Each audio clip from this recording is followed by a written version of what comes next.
Hello everyone, इस lecture में हम स्टडी करेंगे काइनेटिक एनर्जी। देखो, काइनेटिक का मतलब क्या होता है? Motion. So kinetic energy means energy of a body due to its motion, right. किसी भी बॉडी की मोशन के कारण से उस बॉडी के अंदर जो एनर्जी प्रेजेंट होती है उसको हम क्या कहते हैं? उसकी काइनेटिक एनर्जी कहते हैं। फॉर एग्जाम्पल देखो, ए रेसिंग कार, रोड पे कोई कार तेजी से दौड़ रही है तो उस कार के अंदर क्या है?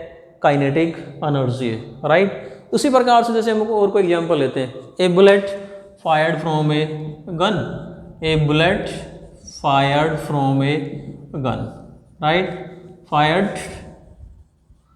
From a gun has kinetic energy. क्या होगा जब किसी बुलेट को गन से फायर करते हैं? आप बुलेट के सामने कोई वस्तु आती है, ये this bullet pierce that object because of its kinetic energy. इसी प्रकार से हम किसी एरो की बात करते हैं, राइट। किसी धनुष से हम तीर को चलाते हैं, एरो को छोड़ते हैं, तो क्या होता है? उस एरो में क्या होती है? काइनेटिक एनर्जी होती है, जिसके बेस के ऊपर वो किसी भी वस्तु के आर पार जा सकता है। इसी प्रकार से फ्लोइंग वाटर है, बहता हुआ पानी है, उसके सामने कुछ भी आ जाए अपने साथ चीज़ों को बाहर ले जाता है। या फिर यूँ कह दें कि जो हाइड्रोलिक पावर स्टेशन पे हम क्या करते हैं?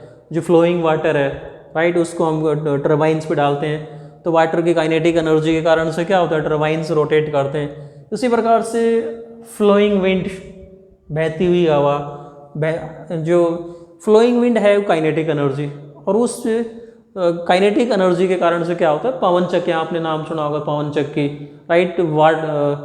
जो हम ये कहते हैं कि वाटर मिल और विंड मिल, जो wind mill that works, wind mills की यदि हम बात करते हैं तो wind mills works due to kinetic energy of air. उसी प्रकार से जो वाटर मिल्स होती हैं that works because of kinetic energy of flowing water. So what is kinetic energy? Kinetic energy means energy of a body due to its motion. Now if we have to find the formula for kinetic energy, formula for kinetic energy,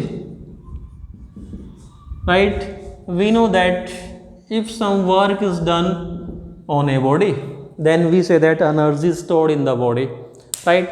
अब मान लो कोई object rest में है और उसको हमें motion में लाना है, तो उस ऑब्जेक्ट को रेस्ट से मोशन में लाने के लिए हमने जो वर्क किया है that work is stored in the form of kinetic energy. या फिर हम यूँ कह दें कि कोई ऑब्जेक्ट पहले से ही मोशन में है और उस ऑब्जेक्ट को हमें रेस्ट में लाना है, तो कितना वर्क करना पड़ेगा? जितनी उस ऑब्जेक्ट के अंदर काइनेटिक एनर्जी प्रेजेंट है। So in both case we are doing work, और वो वर्क ही किसके बराबर होगा? बॉडी की काइनेटिक एनर्जी के बराबर होगा। Suppose, so let us drive the formula for kinetic energy. Suppose we have a body of mass m, ये हमारे पास में कोई बॉडी है जिसका मास कितना है? मास मान लेते हैं बॉडी का m है। इसकी जो इनिशियल वेलोसिटी है, इनिशियल वेलोसिटी u क्या मान लेते हैं? 0। Suppose some force is applied, हमने कितना फोर्स अप्लाई किया? इस पे F फोर्स अप्लाई किया, राइट। एंड और इस फोर्स के कारण से जो एक्सीलरेशन आएगा इस बॉडी में, acceleration produced is equal to a।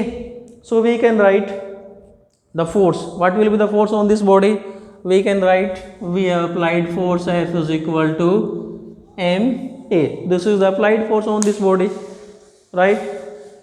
now मान लेते हैं भाई इस फोर्स के कारण से ये जो बॉडी है, suppose it covers displacement s due to this force, and suppose its velocity changes from u to v। या यूँ कहते हैं कि इसकी जो फाइनल वेलोसिटी है वो कितनी मान लेते हैं? हमने फोर्स लगाया, इनिशियल वेलोसिटी कितनी थी? 0, और फाइनल वेलोसिटी क्या हो गई इसकी? v।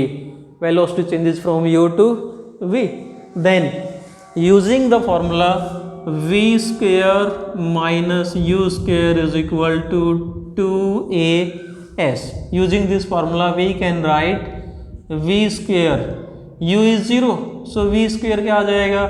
v square is equal to 2as, और we can write s is equal to v square upon 2a, right। this is displacement cover। now we know that work, हमने work कितना किया? Work is product of force and displacement, so work done is equal to force into displacement, right? So we can write work is equal to force हमारा किसके बराबर था? force is equal to ma into displacement कितना आ जाएगा हमारे पास में? displacement s is equal to v square upon 2a, और a से a कैंसिल कर देते हैं, वर्क हमारे पास में कितना आ जाएगा? देखो mv स्क्वेयर बाई 2, और we can say that it is equal to half mv square. This is work done in changing the velocity of body from 0 to v. मतलब इस बॉडी को हमें रेस्ट से मोशन में लाने के लिए इतना वर्क किया है. Now this work is appears in the form of kinetic energy of the body.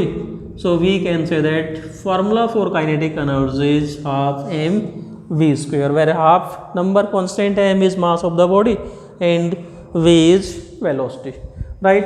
एक तो हमारे पास में काइनेटिक एनर्जी निकालने के लिए एक मेथड ये आ गया. हम एक दूसरा अल्टरनेटिव मेथड और यूज करते हैं, और जो अल्टरनेटिव मेथड हम यूज कर रहे हैं वो हम यूज कर रहे हैं formula for kinetic energy by calculus method. Same condition मान लेते हैं पहले वाली. Suppose we have a body of mass m, right? Body of mass m, initial velocity same पहले की तरह क्या मान लेते हैं इसकी? Initial velocity u is equal to 0. Now suppose some force f is applied on the body and ds is small displacement produced in the body. Then we can say that small work done dw is equal to f dot ds.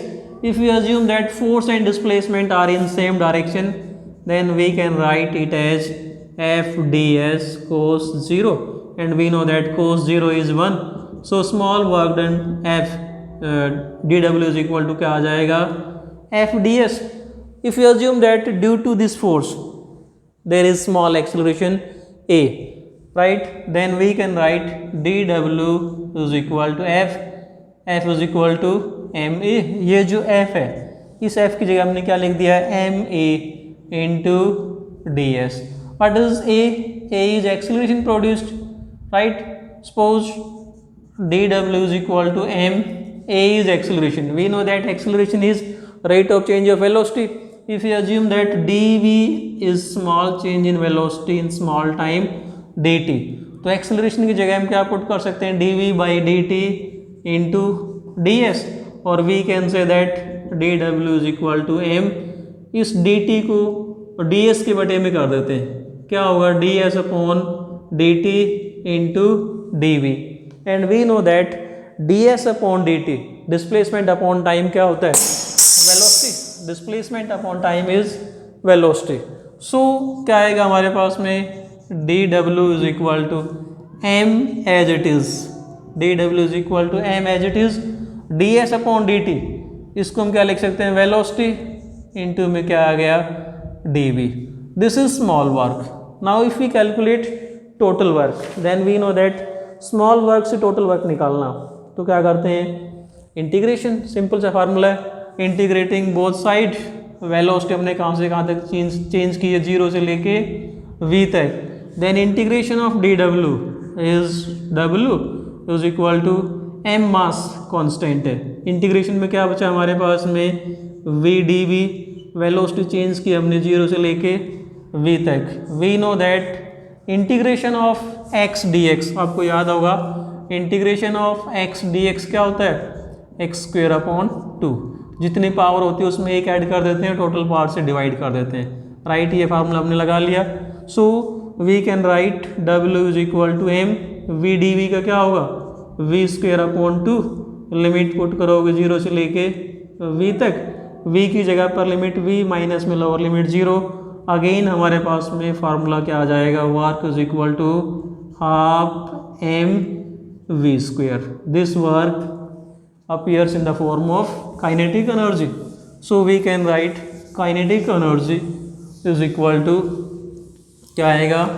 kinetic energy is equal to half m v square.